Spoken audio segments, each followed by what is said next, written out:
वृद्धावस्था आने के पहले, मृत्यु अवस्था आने के पहले, चलो वृद्धावस्था का तो समय हमें पता है कि इस शरीर की वृद्धावस्था लगभग इतने वर्ष बाद आ जाएगी, लेकिन मृत्यु अवस्था तो 1 सेकंड के बाद भी आ सकती है। इसलिए हमारा ये जो वर्तमान समय चल रहा है, ये भगवदाकार वृत्ति से युक्त होना चाहिए। वृद्धावस्था के आने के पहले भगवत प्राप्ति कर ले, ये बात तो समझ में आ जाती है कि 60, 70, 75, 80 इसी को वृद्धावस्था कहते हैं। आजकल तो 60, 70 में राधे श्याम हो जाता है। अब तो जवाने नहीं समझ में आते कि जवान कौन है भाई, कैसे समझ में आएंगे जवान। 15-16 की अवस्था है। आप अभी सुने थे प्रश्न उत्तर में, एक ने कहा हमें बहुत निगेटिव विचार आते हैं। तो भैया ये तो पाप का लक्षण है। आप पाप कर्मों से अपनी वृत्ति को हटाइए, नहीं तो नकारात्मक सोच आपको नष्ट कर देगी। क्या करते हो तुम? उनका 5 बार हस्त मैथुन नियम से रोज करता हूं। अब आप विचार करो, इस विषय पर ना तो कहीं चर्चा होती है और ना कहीं कहा जाता है। छोटे छोटे बच्चे ऐसी निकृष्ट आदत को प्राप्त हो गए, अब ये जवान होंगे, अब इनमें भगवदानंद की आकांक्षा जागृत होगी, ये कहीं सतमार्ग जान पाएंगे? कदापि नहीं। जीवन ही नष्ट कर दिया। शास्त्रीय सिद्धांत है, गुरुकुलों में इसीलिए बच्चों को रखा जाता था, चाहे राजा के हो चाहे प्रजा के हो। ब्रह्म ऋषियों के शासन में 20-25 वर्ष तक ब्रह्मचारी रहे। वृत्ति निवृत्ति मार्ग पर तो वैरागी बन गए, प्रवृत्ति मार्ग पर तो गृहस्थ में गए। कुछ समय तक गृहस्थ में रहने के बाद स्वतः पूर्वाभ्यास ब्रह्मचर्य का उनका जागृत हो जाता और वो चौथी अवस्था तक भगवत साक्षात्कार कर ही लेते, क्योंकि नींव बड़ी मजबूत थी। अब छोटे छोटे बच्चे स्मार्ट मोबाइल, आचरण, गंदे दृश्य देख देख करके गंदे कर लेना, कैसे उनके अंदर ये बात आएगी कि वृद्धावस्था पहले भगवत प्राप्ति कर लें?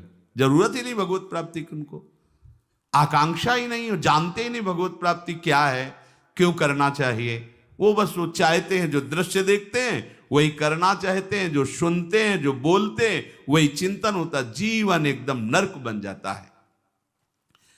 भगवत प्राप्ति की आकांक्षा उसके हृदय में होती है। ध्यान से सुनना।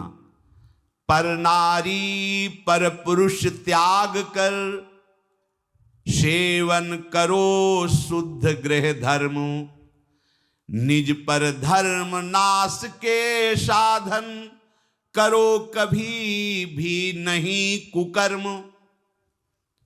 यदि आपको इसी जन्म में उत्तम स्थिति को प्राप्त करना है तो चाहे गृहस्थ हो चाहे विरक्त हो, कभी भी ये विरक्त आश्रम वाले को माताओं बहनों की तरफ कुदृष्टि से भी नहीं देखना चाहिए।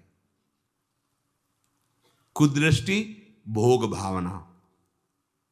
जननी सम जानहि पर नारी, धन पराय विषते विष भारी, जिन्हि राम तुम प्राण प्यारे, तिनके मन शुभ सदन तुम्हारे। मातृवत पवित्र भाव। अपने को तो श्री जी की सखिया हैं, जैसे ललिता, विशाखा, चंपक, चित्रा, तुंग विद्या, रंग देवी, इंद्रलेखा और सखी सुदेवी, सकल यूथ हित सेवी। ऐसे ही चराचर की जितनी शरीर में भावना हम पवित्र कर पाएंगे उतने दोष हमारा नष्ट हो जाएगा। ये जितनी स्त्री शरीरधारी, ये सब मेरी प्यारी जी की लाडली सहचरियां हैं, इनके चरणों में प्रणाम। बस जो चाहे आपन कल्याणा, सुजस सुमत सुगत शुभ नाना, सो परनार लीलार गोसाई, तजौ चौथ के चंद की नाई। विरक्त उपासक को माताओं बहनों से आंख मिलाकर कभी बात नहीं करनी चाहिए। उनके मुख की तरफ, उनके चरणों की तरफ देखो, चाहे बच्ची हो, चाहे यौवन अवस्था, चाहे वृद्धावस्था की हो।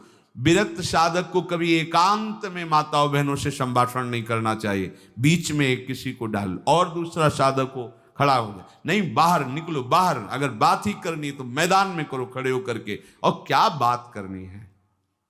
हम भगवत प्राप्ति के मार्ग में चले, हमें क्या बात करनी है? बहुत सावधान रहना चाहिए। गृहस्थ धर्म के उपासक को यदि ब्याह हो गया है तो अपनी पत्नी से वो भी धर्मानुकूल, पशुवत व्यवहार नहीं। और पर स्त्री की तरफ तो दृष्टि ही ना करे भोग वृत्ति की, अगर की तो सारे सुकृत नष्ट हो जाएंगे, चाहे वो स्त्री शरीर चाहे वो पुरुष शरीर हो। इसलिए पर नारी पर पुरुष त्याग कर।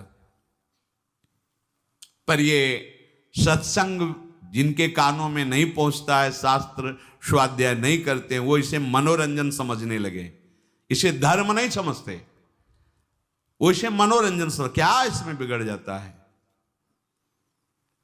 जो शास्त्र हैं उनका स्वाध्याय कभी करते नहीं। अब उनको जो समय मिलता है तो नौटंकी नाटक सिनेमा देखते हो, जिनमें यही सब की पुष्टता होती है, इसी की बाहुल्यता होती है, वही दृश्य देखते हैं।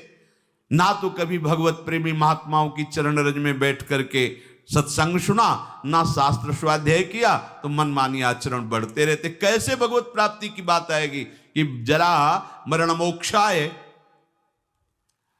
अगर गृहस्थ धर्म में है तो शुद्ध कर्म करे, जो उसके शास्त्र अनुकूल वर्णन किए गए, वो भी सत्संग से ही पता चलेगा शुद्ध कर्म क्या है, अशुद्ध कर्म क्या है।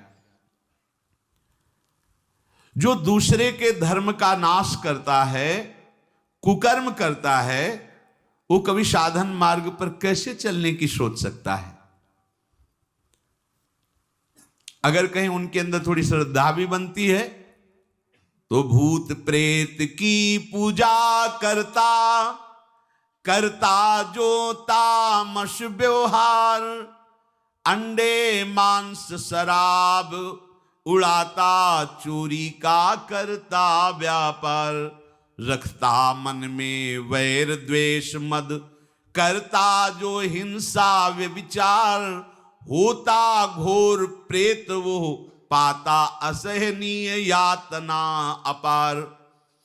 जरा मरण मोक्षाय नहीं, वो प्रेत बनेगा। प्रेत योनि किसको प्राप्त होती है?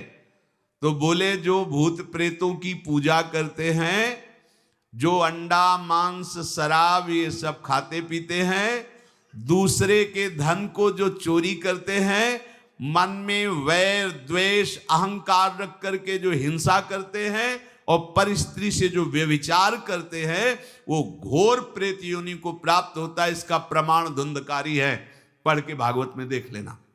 प्रेत योनि को प्राप्त होता है।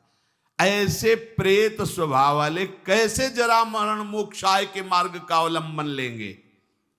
इसलिए तामस वस्तु नशीली, जूठन से रखो परहेज विराग, माता पिता देवता गुरु का, गुरुजन का न करो अपमान, सुख पहुंचाओ सबको संतत, मन में रख श्रद्धा सम्मान। कोई भी नशा भगवत प्राप्ति के मार्ग में चलने वाले उपासक को नहीं करना चाहिए। बैठा लो। आजकल ये भी बहुत सूक्ष्मता से साधन मार्ग वालों को गिराने के लिए प्रवेश कर गया है कि थोड़ी सी भांग खा लो, बस भगवदानंद में डूब जाओगे, या एक दो चिलम फूंक लो, या अमुक अमुक अमुक। हम प्रणाम करते हैं, जो ऐसा करते हैं सिद्ध महापुरुष होंगे, उनको हम प्रणाम करते हैं, पर अपने कच्चे साधकों के लिए या भगवत प्राप्ति के लक्ष्य वालों के लिए हमें कहीं शास्त्र में आज तक नहीं लिखा, कहीं ऐसा नहीं मिला। कुछ लोग उदाहरण देते हैं कि भगवान शंकर भी भांग खाते हैं। भगवान शंकर भांग खाते नहीं, पीते हैं, हलाहल जहर पीते हैं। जगत की रक्षा के लिए समुद्र मंथन में निकला हुआ हलाहल जहर पिया। तुम एक धतूरे का फल खा के दिखाओ तो तुम्हें माने उनकी समानता कर सकते हो। जगत रक्षा के लिए भगवान, और यहां से नीचे उतरने नहीं दिया है। यही है नीलकंठ। तुम एक घूंट पानी आरोक के दिखाओ, एक बूंद पानी चला जाए, खूब खूब करते रहोगे। पूरा हलाहल जहर समुद्र मंथन का यह आरोक लिया है, इसलिए नीलकंठ भगवान उनको कहा गया। कहते भगवान शंकर गांजा पीते, कभी देखा चिलम उड़ाते हुए भगवान शिव को? अरे भाई समझो, उस भगवान हैं, वो जगत मंगल के लिए सब किए हैं। वो कोई ऐसा नहीं कि थोड़ा भांग खा के कैलाश। भांग का नशा कितनी मिनट रहता है? बहुत 24 घंटे, 12 घंटे 24 घंटे। शंकर सहज स्वरूप समारा, लाग समाधि अखंड अपारा। 88,000 वर्ष तक की समाधि, एक बार में 88,000 वर्ष। 88 मिनट बैठ के बिना हिले दिखाओ हमें तुम। 88 मिनट बिना हिले डुले पद्मासन लगाओ और 88 मिनट बिना हिले डुले, शरीर कांप जाएगा। महापुरुषों के सत आचरण का तो अनुकरण नहीं करते, और उनकी जो महामहिम जगत रक्षा के लिए वृत्ति, उसको बोलते भगवान शंकर नशा करते। कोई भी तामस वस्तु, नशीली वस्तु अगर स्वीकार करेंगे तो शुद्ध भजन नहीं हो पाएगा।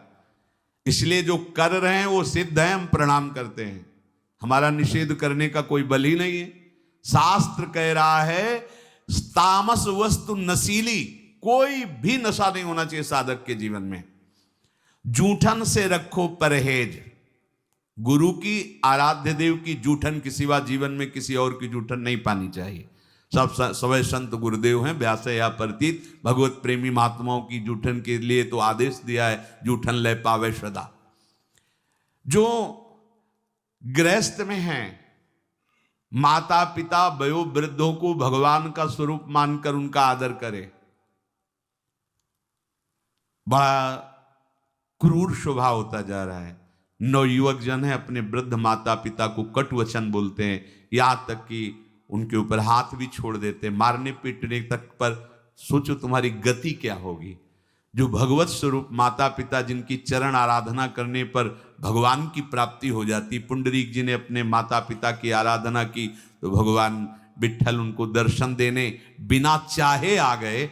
ऐसे पूज्यवर जो हमारे गुरुजन हैं, माता पिता, यदि हम उनका अपमान करेंगे, उनको गाली देंगे, तो हम जरा मरण मोक्षाय मार्ग पर चल पाएंगे? कदापि नहीं।